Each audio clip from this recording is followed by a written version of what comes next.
Sir याद है। Okay, तो आगे चलते हैं। अब असल में हम अपने मुद्दे की तरफ चलते हैं। साइंस तो खैर एक शुगल थी। मसला ये था कि बचपन से पढ़ रहे थे लेकिन पता ही नहीं था कि पढ़ क्या रहे थे, इसलिए सोचा बताता हुआ चलूं। जिंदगी में कभी किसी मोड़ पर याद आ जाऊं तो कुछ बद्दुआओं के साथ कुछ दुआएं भी दे दो। अब आते हैं अपने असल मकसद की तरफ, जो है केमिस्ट्री।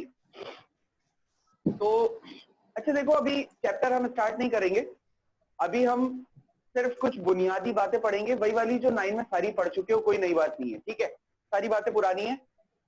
हर बात तुमसे पूछूंगा फिर बताऊंगा, खुद नहीं बताऊंगा, पहले पूछूंगा, जवाब मिलेगा तो आगे बताऊंगा। गलत दो, अधूरा दो, जैसा भी दो, जवाब दे देना, ठीक है भाई। और लिखवाता भी जाऊंगा साथ साथ। तो इंशाल्लाह हम सीधे चैप्टर 2 का स्टार्ट लेंगे। तो आपके नजरिए से व्हाट इज केमिस्ट्री? आप क्या समझते हैं केमिस्ट्री क्या है? सर केमिस्ट्री बेसिकली मतलब मैटर की कंपोजिशन पढ़ना, उसका स्ट्रक्चर, उसकी प्रॉपर्टीज, मतलब मैटर की हर चीज पढ़ना। मैटर की हर चीज पढ़ना, क्या क्या? इसको कैरेक्टराइज करो। मतलब सर स्ट्रक्चर कैसा है, वो किस तरह बना है, प्रॉपर्टीज, उसकी खुसूसियात क्या है, मतलब वो किस एक मिनट, तरह आराम आराम से जरा मोहब्बत से चलते हैं। हाँ, तो आपने कहा स्ट्रक्चर, सही है? Yes sir. सही हो गया। और सर उसकी प्रॉपर्टीज पढ़ना। अच्छा, प्रॉपर्टीज पढ़ना, सही है। एग्जाम्पल प्रॉपर्टीज की कोई? सर मतलब वो अगर उस पर कोई चीज अप्लाई की जाए तो किस तरह बिहेव करता है। Very good observation, good. आगे? और सर उसकी कंपोजिशन पढ़ना कि वो किस तरह बना है। वेरी गुड, कॉम्पोजिशन, ऐसा ही है। ओके, और कुछ या इनफ? Sir enough. ओके, अच्छा कोई इस जवाब से डिसएग्री करता है? नो। कोई करता है डिसएग्री?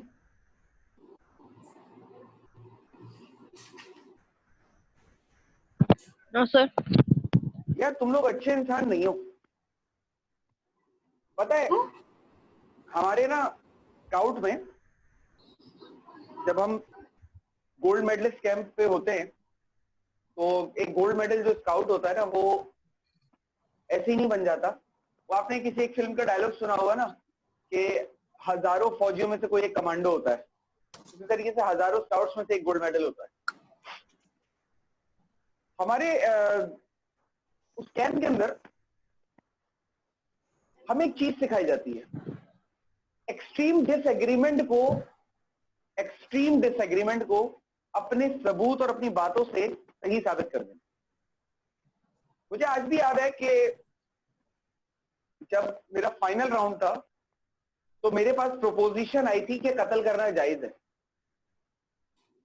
मतलब जो इस्लाम के कानून के खिलाफ है उसको सिर्फ अपनी दलाइल और अपनी जबान से ही साबित करना था कि वो जायज है, कत्ल करना जायज है। कत्ल करना जायज है, बदला या इस तरह की कोई चीज नहीं, कत्ल करना जायज है, ठीक है। तो उसको सही साबित किया था मैंने, और मुझे नहीं पता, आज तक मैं सोचता ही हूँ कि कैसे कर लिया था। 2015 की बात है, सब एग्री कर रहे थे इसलिए मैंने सोचा बता दूं। अच्छा, कोई ऐसा जो मतलब ये कि कुछ और पॉइंट इसमें ऐड करना चाहता हूँ कि सर 3 तो और सल्ला ने बता दिए हैं, लेकिन मुझे लगता है 3 नहीं है, 5-6 हैं और बाकी है, तो बताएगा किसी के ध्यान में कुछ हो? चेंजेस जो आती हैं I guess. Changes, okay.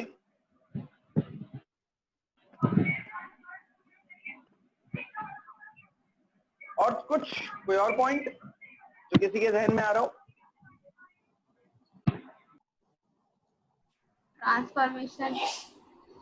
Transformation तो आ गया ना चेंजेस में।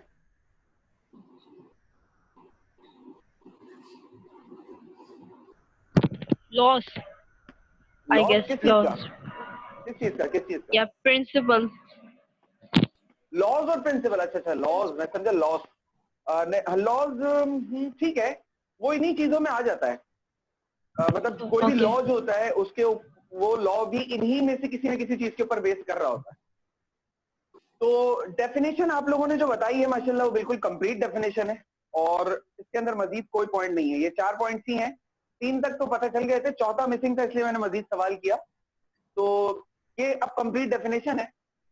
तो साइंस की एक ब्रांच है फिजिकल साइंस और उस फिजिकल साइंस की एक ब्रांच है केमिस्ट्री। उस केमिस्ट्री के अंदर हम क्या पढ़ते हैं, मैटर के बारे में पढ़ते हैं। मैटर बेटा बचपन से पढ़ते हुए आ रहे हो क्या होता है, तो मुझे नहीं लगता मुझे बताना चाहिए, लेकिन फिर भी मुझे पूछना तो चाहिए क्या होता है मैटर। कोई भी चीज जो स्पेस सर को जगह मतलब घेरे और वजन रखे अपना, वो सही है। Yes, sir. A substance that has mass and occupies some space is called matter. कोई भी ऐसी चीज जो जगह घेरे, जिसका वजन हो, वो मैटर है। तो केमिस्ट्री में हम क्या पढ़ते हैं, केमिस्ट्री में हम पढ़ते हैं मैटर को। और मैटर के बारे में क्या पढ़ते हैं, मैटर के बारे में कुल मिला के 4 चीजें पढ़ते हैं कि मैटर का स्ट्रक्चर कैसा है, मैटर की आम व खवास कैसे हैं, मैटर की बनावट कैसी है, और मैटर के अंदर आने वाले तखाफुल और तब्दीलियां कैसी हैं। उर्दू मेरी थोड़ी खतरनाक है साल के दौरान, क्योंकि तुम लोगों का मेरे से पहला इंटरेक्शन है। जो स्टूडेंट्स मुझसे पहले पढ़ चुके हैं, अगर कोई किसी का भाई भाई बहन बहन है तो वो उससे पूछ सकता है, वो मेरे थोड़े से माइंडसेट से वाकिफ होगा। उर्दू मेरी बड़ी सलीस है, दलील करने का मैं बहुत माहिर इंसान हूँ, मुंह से बहुत अच्छा दलील करता हूँ। समटाइम मतलब स्टूडेंट्स मिस भी करते हैं उस दलालत को, और बहुत सलीस उर्दू में दलील करता हूँ। कभी कभार हो सकता है कि आपको मेरे किसी कोई उर्दू का लफ्ज आपको मेरा शायद समझ ना आए, तो मतलब पूछ लीजिएगा, मैं आपको बता दूंगा। सही है। अक्सर और बेशतर ऐसा होता है क्योंकि उर्दू मुझे बहुत ज्यादा पसंद है, शेर व शायरी का शौक रखता हूँ, तो इसलिए। तो ये है केमिस्ट्री की डेफिनेशन। तुम लोग इस चक्कर में मैं भूल जाता हूँ कि रिकॉर्डिंग हो रही है और सारी चीजें रिकॉर्ड हो जाती है, शेर व शायरी भी रिकॉर्ड हो जाती है और सब कुछ रिकॉर्ड हो जाता है। सही भाई, तो केमिस्ट्री की डेफिनेशन आपको पता चल गई। अच्छा जरा इसको अंग्रेजी में बताओ, कैसे बताओगे। Branch of science that deals with the properties, structure, composition, and and changes changes. state of matter. Yes, sir. Chemistry is the branch of science that deals with the properties, structure, or composition composition of matter. Yes, sir. Composition and changes involve in matter. बेटा आखिरी का point आपने miss कर दिया ना। Yes, sir. सही ना, ठीक है, गुड, वेरी गुड, माशाल्लाह सब अच्छा पढ़ रहे हैं और चीजें समझ में आ रही हैं। पहले कहाँ निकल जाते हैं, पता नहीं क्लास छोड़ छोड़ के कहाँ भाग जाते हो बीच बीच में। अच्छा भाई, तो केमिस्ट्री के बारे में हो गई बात। मैं एबीसीडी पढ़ा रहा हूँ, बेसिकली याद करवा रहा हूँ केमिस्ट्री तुम्हें, जो 9 में पढ़कर आए हो। एटम क्या होता है, क्या चीज? What is atom? The smallest particle of an element. Smallest particle of an element. तो मतलब किसी भी एलिमेंट का स्मॉलेस्ट पार्टिकल एटम हो सकता है। प्रोटॉन न्यूट्रॉन, क्या कह रही हो? फिर से प्रोटॉन न्यूट्रॉन भी तो होते हैं ना, वो स्मॉलेस्ट पार्टिकल होंगे ना, एटम तो नहीं। हाँ, मैं अभी बहुत सारे सवालात हैं असल में, ये बात लिखने के बाद तो आगे की बात ही नहीं करनी है ना, अगले तो 10-15 मिनट तक यही बात करनी है। तो किसी ने मुझे कहा कि sir smallest particle of matter, मेरे ख्याल से मरियम या मारिया, आप में से किसी एक ने कहा शायद, आवाज अगर मैं सही पहचाना तो, देखा तो नहीं था मैंने। मरियम। तो smallest particle of an element, ठीक है, एक डेफिनेशन आ गई है। कोई और बताएगा?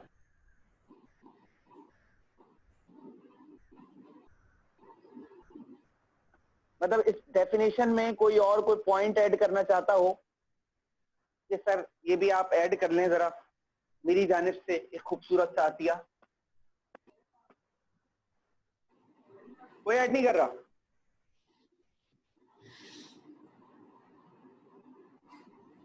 अच्छा, इस डेफिनेशन से एग्री सब कर रहे हैं?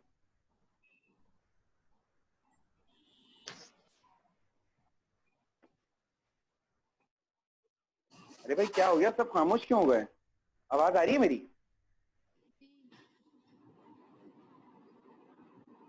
बेटा आवाज आ रही है? यस सर, आ रही है। तो बोलो ना, पिछली Yes, बात sir. सर, हाँ हाँ बोलो। the smallest particle of a chemical element that can is it? Chemical element का कोई स्मॉलेस्ट पार्टिकल, हाँ ये ठीक है, मरियम ने ये जवाब दिया है बिल्कुल। इसके अलावा किसी को लग रहा हो कि सर इसमें पॉइंट ऐड कर ले? सर मैं अरीशा। हाँ ये जवाब मरियम ने पहले दिया था, आपका जवाब उससे काफी मिलता जुलता है, ये कह रहा हूँ अरीशा। अच्छा एक और जवाब आया, chemical particles, smallest particle of a chemical particle, chemical element. बेटा उसमें मुझे ऐसा लग रहा है कि जवाब में एक तो अल्फाज कुछ ज्यादा हो गए हैं, कुछ अल्फाज की कमी होनी चाहिए। दूसरी चीज ये कि ये जवाब भी मरियम वाली ही जवाब से किसी हद तक मिलता जुलता है। कोई ऐसा जवाब जो ये कहे कि सर मरियम ने कहा है लेकिन ये नहीं ऐसा है, जो उसे टोटल डिसएग्री कर रहा हूं? Anyone? Yes sir. Okay okay okay,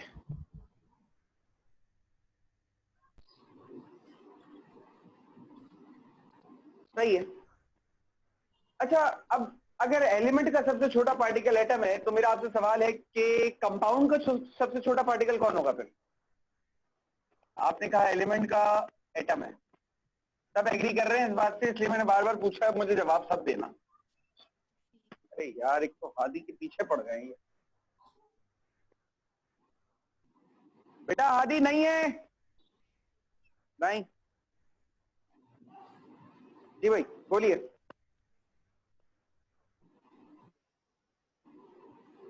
sir molecule.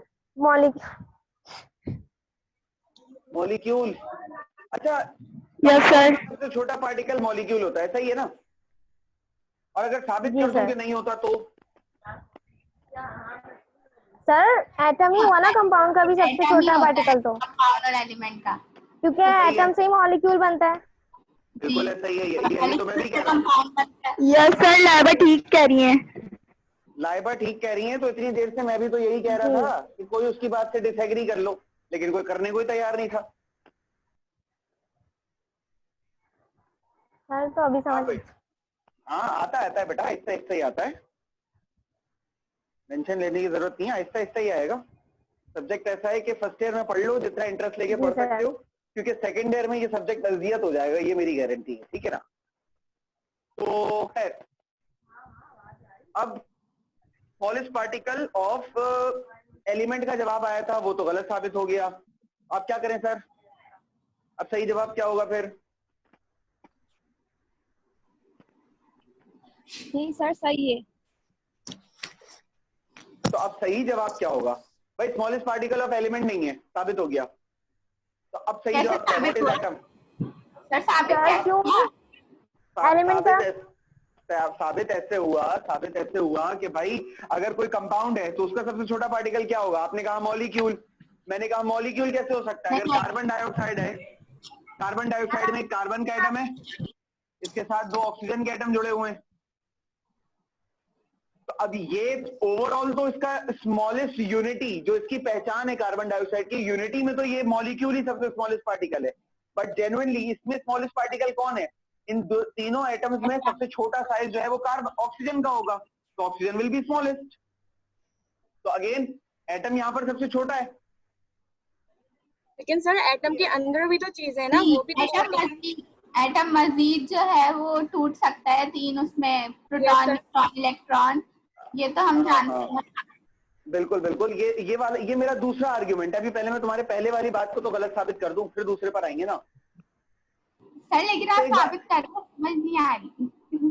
साबित क्या नहीं समझ में आ रही सर? मतलब ये कार्बन डाइऑक्साइड का मॉलिक्यूल लिखा बनाया सर, एक ऑक्सीजन में बहुत सारे जो है वो एटम होते हैं ना, इलेक्ट्रॉन जो है वो 8 होते हैं ऑर्बिट में लास्ट। नहीं है, अभी मैं इलेक्ट्रॉन प्रोटॉन की बात नहीं कर रहा, अभी मैं सिर्फ वो जो एलिमेंट वाली डेफिनेशन मुझे मरियम ने बताई थी ना, अभी मैं सिर्फ उसकी हद तक बात कर रहा हूँ।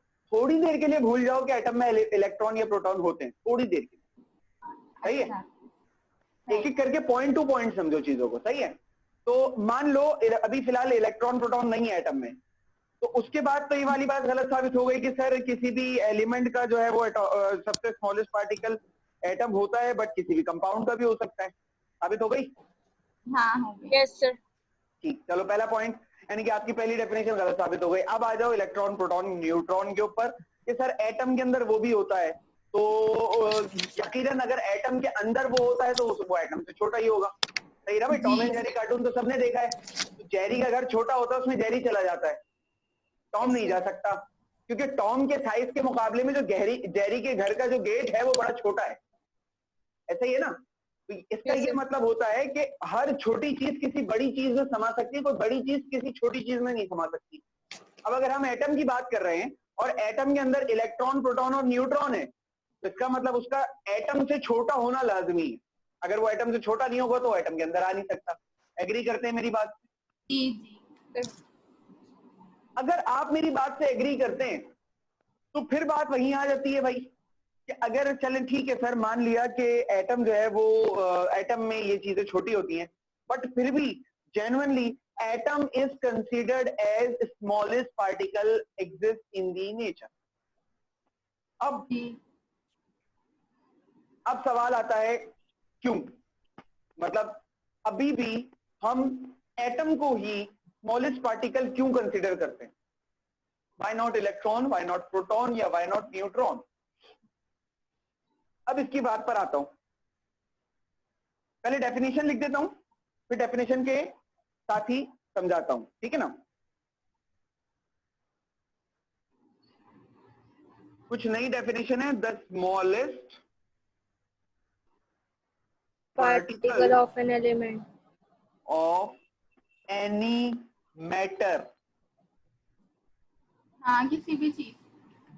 नहीं बेटा, एलिमेंट पे आप फिक्स कर देंगे। अगर आप सिर्फ एलिमेंट कहेंगे तो दुनिया के सिर्फ 118 चीजों पर ये डेफिनेशन लागू होगी, हर चीज पर नहीं होगी। सही है? इसलिए यहां पर मैटर कहना जरूरी है।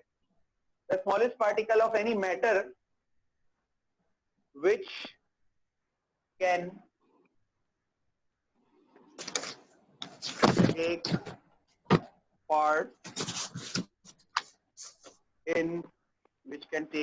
part in chemical reaction as a unity।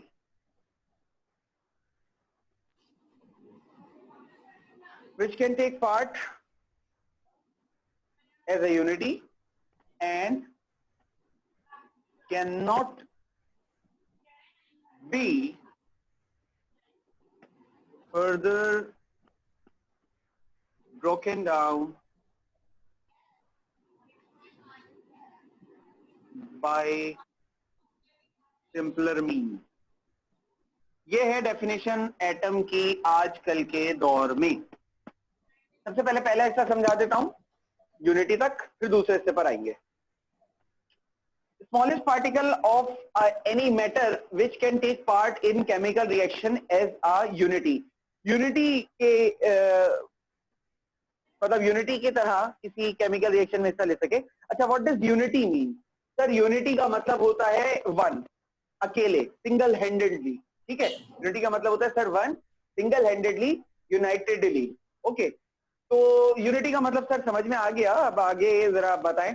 देखो 9th क्लास में एक चैप्टर 5 में एग्जांपल थी आयोनिक बॉन्ड में NaCl वाली, याद है वो सबको? एग्जांपल याद है वो सबको? पहले मुझे ही बताओ।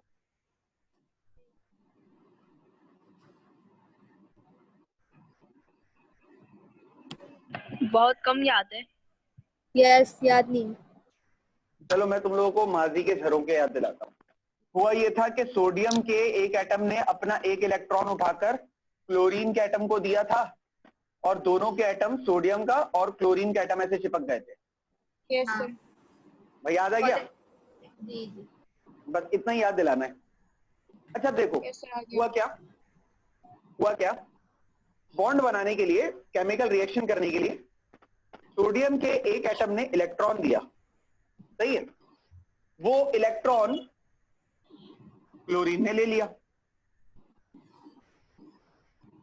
लेने के बाद किस्सा खत्म हो जाए? नहीं, किस्सा खत्म नहीं हो रहा। दोनों एटम्स एक दूसरे से जुड़ भी रहे, सोडियम और क्लोरीन। भाई अगर इलेक्ट्रॉन अगर इलेक्ट्रॉन इंडिपेंडेंट होता, फिर सुनना मेरी बात बड़ा गौर से, अगर इलेक्ट्रॉन इंडिपेंडेंट होता तो वो सोडियम के एटम से निकलकर जब क्लोरीन में जाता तो कोई फर्क नहीं पड़ता। भाई मेरे पास ये मार्कर है, सही है, ये एक मार्कर है मेरे पास, ये मार्कर मैं आपको दे दूं, ठीक है, आपको एक मार्कर मैंने अपनी तरफ से एक तोहफे में दे दिया कि भाई ये रख ले आप, ठीक है, आपने रख लिया। अब इस मार्कर को आपको गिफ्ट करने का मतलब तो ये नहीं है कि आप सारी जिंदगी मेरे साथ चिपक जाएं या मैं आपके सारे जिंदगी आपके साथ चिपक जाऊं। एक इंडिविजुअल सब्सटेंस है ना, ये एक ऐसी चीज है जो आपको मैं देकर भूल भी सकता हूं, ठीक है, आपको दे दी, खत्म हो गई बात, बस तोहफे की तरह खत्म। यहां पर अगर इलेक्ट्रॉन कोई इसी तरह की इंडिविजुअल चीज होती तो सोडियम का एटम देकर भूल जाता, खत्म हो जाती कहानी, सही है। लेकिन अगर ऐसा हो कि मैं अपना हाथ आपके समझ लो कंधे पर रखूं और कंधे पर रखकर कोई उसके चारों तरफ एल्फी डाल दे, सही है, कोई उसके चारों तरफ जब एल्फी डाल देगा तो लाख चाहकर भी मैं आपके कंधे से हाथ नहीं हटा पाऊंगा। यानी कि ऐसे समझ लो कि मैं आपको यही मार्कर दे रहा हूं, लेकिन किसी ने क्या किया, किसी ने इस मार्कर को एक एल्फी में डुबो दिया, डुबोकर उसने मेरे हाथ से पकड़ाया, तो मैंने इस मार्कर को यहां से पकड़ा, आपको दिया कि ये लो मेरी तरफ से तोहफा, आपने इस मार्कर को यहां से पकड़ा। अब चूंकि एल्फी में डूबा हुआ मार्कर था तो हम दोनों के हाथ चिपक गए, सही है। अब जब हम दोनों के हाथ चिपक चुके हैं तो अब हम दो लोग एक साथ जुड़ चुके हैं। जोड़ने की कड़ी कौन है, वो ये मार्कर है। अगर मार्कर की बिसात, मार्कर की औकात अकेली हो, यानी कि इंडिविजुअल अपनी हैसियत में हो, तो ये मैं तुम्हें दे दूंगा, कोई फर्क नहीं पड़ेगा। लेकिन अगर ये मेरा हिस्सा बन जाए, ये मार्कर अगर मेरा हिस्सा बन जाए और तुम्हारा भी हिस्सा बन जाए तो हम दो एक साथ जुड़ जाएंगे, सही है। इंडिविजुअल हैसियत पर अलग हो जाएंगी चीजें, लेकिन अगर ये मार्कर या ये चीज हमारा हिस्सा हो, हमारा जाती हिस्सा हो, तो हम चाहकर भी इसको खुद से दूर नहीं कर सकते। मेरी बात शायद थोड़ी सी समझ में आ रही हो, थोड़ी सी कॉम्प्लिकेटेड भी है ये एग्जाम्पल, लेकिन ये एग्जाम्पल अगर समझ जाओ तो बड़ा आसान हो जाएगा।